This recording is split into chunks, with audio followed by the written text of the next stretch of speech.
जय गुरु जी। शुक्राना गुरु जी, हर पल का शुक्राना गुरु जी।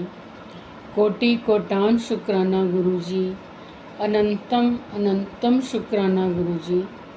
जो दिया उसका भी शुक्राना गुरु जी, जो नहीं दिया उसका भी शुक्राना गुरु जी। जो देकर वापस लिया उसका बहुत बहुत शुक्राना गुरु जी। संगत जी, हमें हमेशा गुरु जी का शुक्राना अदा करते रहना चाहिए और हमें कभी भी गुरु जी से कुछ मांगना नहीं चाहिए। हमेशा गुरु जी कहते थे कि गुरुआं कोलों कभी भी मंगना नहीं चाहिए, हमेशा उन्होंने मनना चाहिए। गुरु जी से मांगो नहीं, गुरु जी को मानो। इतना मानो कि गुरु जी में हम डूब जाएं। हमें हमारे कुछ दुख तकलीफ़ों की खबर ही ना हो और गुरु जी अपना आशीर्वाद हमारे ऊपर बरसाते रहें। गुरु जी हमेशा कहते थे, कुछ मत मांगो, मैं तुम्हें सब कुछ दे दूंगा। ऐसा इसलिए नहीं कि मैं तुम्हारी प्रार्थना स्वीकार नहीं करूंगा, बल्कि इसलिए कि तुम नहीं जानते कि क्या मांगना है। मुझ पर बिना शर्त भरोसा रखो, सिर्फ और सिर्फ मेरा आशीर्वाद मांगो। गुरुआं कोलों मंगदे नहीं, उन्होंने मनना हुंदा है। क्योंकि गुरु जी हमेशा कहते थे कि तुसी नहीं जानते कि भविख विच तुहाडे लिए की सही है। मतलब कि आप नहीं जानते आपके लिए भविष्य में क्या सही है, तो आप कैसे कुछ मांग सकते हो। बात भी सही है संगत जी कि जब हमें पता ही नहीं भविष्य में क्या होना है क्या नहीं होना, तो हम क्यों गुरु जी से मांग रहे हैं, क्यों हम भगवान से मांग रहे हैं। हमेशा हमें गुरु का आशीर्वाद मांगना चाहिए, भगवान का आशीर्वाद मांगना चाहिए। अगर भविष्य में हमारे साथ कोई गलत होना भी होता तो उसको हमारे गुरु, हमारे भगवान अपने आप ही उस दुख तकलीफ़ को कम कर देंगे। तो ये बात बिल्कुल सही है कि हम कैसे कुछ मांग सकते हैं जब हमें पता ही नहीं कि भविष्य में हमारे लिए क्या होना है। क्योंकि गुरुजी ये भी कहते थे कि जब आप मांगते हो तो ऐसा लगता है कि आपकी इच्छाओं की गोद इतनी छोटी है कि मेरे द्वारा दिए गए कुछ आशीर्वादों से भर जाती है। हमें तो लगता है कि हम बहुत कुछ मांग रहे हैं, लेकिन संगत जी हम गलत होते हैं। गुरुजी ने हमें पता नहीं कितने आशीर्वाद देने होते हैं, कितनी हमारे ऊपर रहमतें बरसानी होती हैं, लेकिन हम अपनी इच्छाओं की पोटली लेके मांगने बैठ जाते हैं। गुरुजी से पूरा भी करते हैं, लेकिन हम गुरुजी के कुछ आशीर्वाद ही प्राप्त कर पाते हैं। तो गुरुजी कहते हैं कि लेकिन जब आप मुझ पर छोड़ देते हो तो मैं आपको तब तक आशीर्वाद देता हूँ जब तक आप मेरी कृपा और दिव्य प्रकाश में नहीं डूब जाते। तो संगत जी देखो, जब हम मांगते हैं हमारी इच्छाएं गुरुजी के सामने तो मुट्ठी भर से भी कम है, तो वो उनके थोड़े आशीर्वादों से पूरी हो जाती है, लेकिन हम कितने उनके दिव्य आशीर्वादों से वंचित रह जाते हैं। तो गुरुजी कहते हैं कि मैं आपको, जब आप मुझ पर छोड़ते हो और मुझे मानते हो, तो मैं आपको तब तक आशीर्वाद देता हूँ जब तक आप मेरी कृपा और दिव्य प्रकाश में नहीं डूब जाते। उनका कहना होता था कि मैं एक निश्चित समय पर किसी आत्मा को आशीर्वाद देता हूँ, और अगर उस समय वो आत्मा मुझसे कुछ मांग रही है तो मुझे उसकी इच्छा पूरी करनी पड़ती है। लेकिन वो आत्मा मेरे दिव्य आशीर्वाद से वंचित रह जाती है।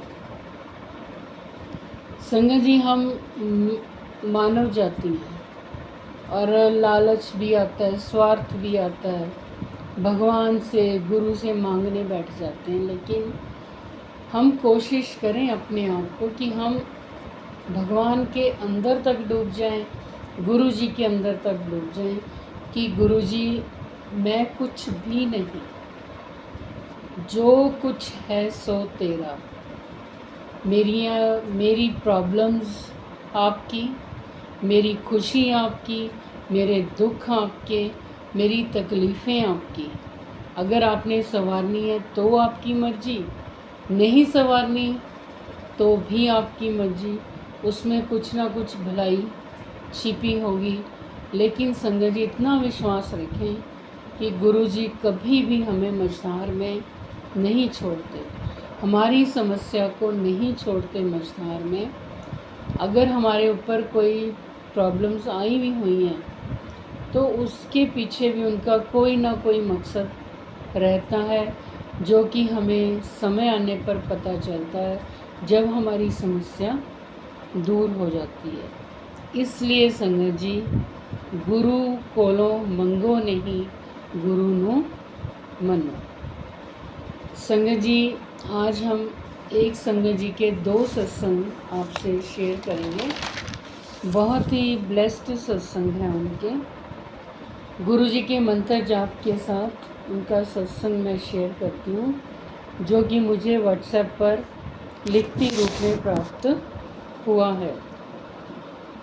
ओम नमः शिवाय, शिवजी सदा सहाय। ओम नमः शिवाय, गुरुजी सदा सहाय।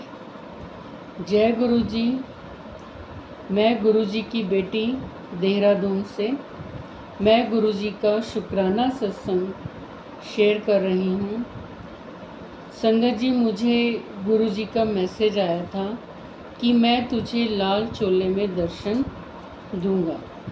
और संगत जी, जब मैं आज सुबह गुरुद्वारे गई तो जो आंटी चाय प्रसाद और बिस्किट देती हैं, उन्होंने आज लाल रंग का सूट पहना हुआ था।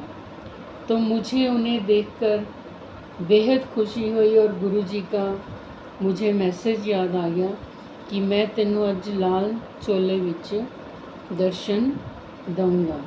और संगत जी, वो आंटी जी ने मुझे बड़े ही प्यार से, बड़े ही हंस के मुझे चाय प्रसाद और बिस्किट प्रसाद दिया।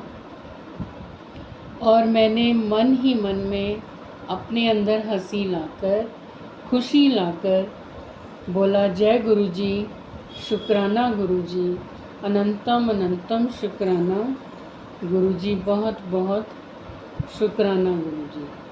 संगत जी, अब हम इन्हीं संगत का एक और सत्संग आपके साथ शेयर करते हैं। ओम नमः शिवाय, शिवजी सदा सहाय। ओम नमः शिवाय, गुरुजी सदा सहाय। जय गुरु जी, शुक्राना गुरु जी। संगत जी, ये मेरा संध्या वेले का शुक्राना सत्संग है। संगत जी, मैं गुरु जी के मंत्र जाप से सत्संग शुरू करती हूँ। ओम नमः शिवाय, शिवजी सदा सहाय। ओम नमः शिवाय, गुरुजी सदा सहाय। जय गुरु जी, शुक्राना गुरु जी। सारी संगत को मेरा प्यार भरा जय गुरु जी, शुक्राना गुरु जी। संगत जी, एकादशी से एक रात पहले अगले दिन एकादशी का व्रत रखना होता है, जो कि पूरा दिन चलता है और पूरी रात चलता है। और द्वादशी के दिन भगवान को भोग लगाकर फिर व्रत खोलना होता है। तो एकादशी से एक रात पहले संगत जी, खाने में बैंगन का भरता बना हुआ था। और जहाँ तक हम सभी को पता है कि तामसिक भोजन नहीं करना होता। एक रात पहले से लेकर एकादशी में तो चलो भोजन करना ही नहीं होता, और द्वादशी में भगवान को भोग लगाने तक। तो अब मैं उस वक्त दुविधा में पड़ गई कि क्या करूं। रात के 9 बजने वाले हैं। बैंगन का भरता बना चुकी थी, उसमें जो भी प्याज, टमाटर, अदरक, लहसुन वगैरह सब कुछ था। बहुत ज़्यादा मैं परेशान हो गई कि अब मैं क्या करूं, क्या ना करूं, क्या खाऊं और क्या ना खाऊं। मन ही मन में फिर मैंने गुरुजी को अरदास लगाई कि गुरुजी आप ही बताओ कि अब मैं क्या करूं। बैंगन बने हैं, खाऊं कि ना खाऊं। बहुत ज़्यादा मैं दुविधा में और परेशानी में पड़ गई। तो बैठी थी संगत जी, यूट्यूब खोली तो सामने बैंगन की पिक आ गई। तो उस वक्त मैं गुरुजी का इशारा समझ गई। तभी मैंने मन से, मुंह से निकाला, जय गुरुजी, शुक्राना गुरुजी, आपने मुझे जवाब दे दिया मेरी दुविधा का, मेरी परेशानी का। तो मैंने खाना खा लिया बैंगन के भरते के साथ और रोटी खाई। बहुत बहुत शुक्राना गुरुजी, अनंतम अनंतम शुक्राना गुरुजी, मुझे दुविधा से निकालने का। संगत जी, ये दोनों सत्संग थे एक संगत जी के, बहुत ही ब्लेस्ड सत्संग हैं। संगत जी, यहाँ एक हम सबको पता है कि गुरुजी हमें हमेशा व्रत, पहली बात तो कि वो व्रत रखने से ही रोकते थे। और अगर हमने व्रत रखे हुए तो व्रत में खाना खाने से वो कभी नहीं रोकते थे। अगर एकादशी के व्रत वाले दिन जो हमारे सिटीज़ में मंथली सत्संग होते हैं या हमें किसी सत्संग में जाना पड़ जाए तो हमें वहाँ अवश्य प्रसाद ग्रहण करना चाहिए, खाना चाहिए। वो गुरुजी की मेडिसिन होती है। किसी तरह के वहमों में गुरुजी कभी नहीं डालते थे। मैंने खुद भी एकादशी के 2 साल पूरे व्रत, विधि विधान से व्रत रखे हैं। जब से गुरुजी ने मेरी बाँह पकड़ी, मैंने धीरे धीरे करके गुरुजी की सीख दिलों में समाती गई और भगवान का शुक्रिया अदा करती गई।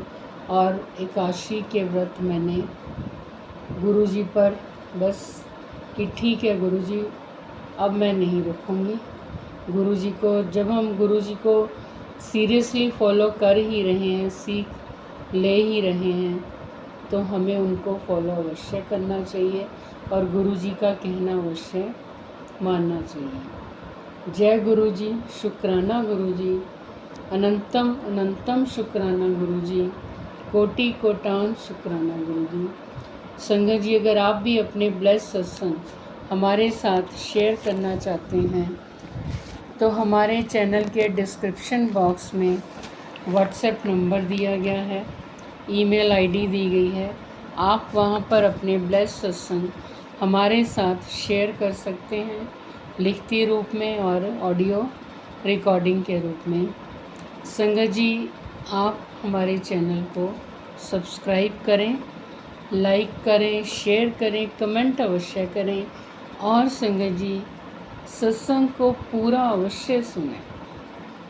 जैसे गुरुजी का कहना है कि मैं निश्चित समय पर आत्माओं को या किसी भी आत्मा को आशीर्वाद देने पहुंचता हूँ, तो हमें नहीं पता कि कौन सी सत्संग की कौन सी लाइन में गुरुजी का ब्लेसिंग्स छुपी हुई हैं। तो सत्संग को पूरा अवश्य सुनें और गुरुजी की ब्लेसिंग्स भरपूर